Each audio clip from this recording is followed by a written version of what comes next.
So back in October, the city of Columbus hired a consultant from New York to study tax incentives that it offers to real estate developers and employers that it wants to bring jobs to the region.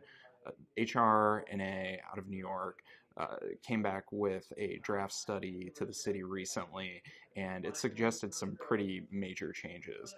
Among the biggest changes that they're suggesting are that the city doesn't actually need to use tax incentives in places like the short north, or at the very least, it could stand to reduce the tax incentives that it offers there. That's not the case everywhere.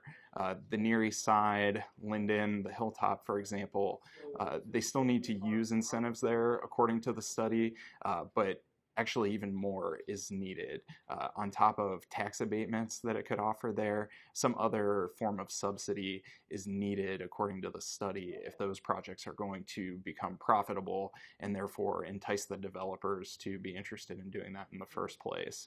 The study also looked at commercial development incentives and kind of how the city is competitive with other cities of similar size around the country and in the region.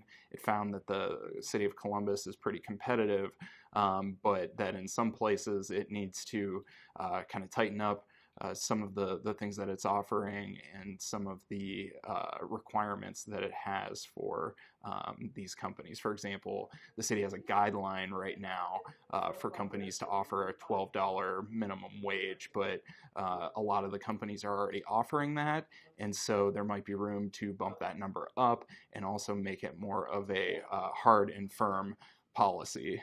So those are a few pieces to the study. This is a really complicated issue, and you can read more about it in my story at dispatch.com.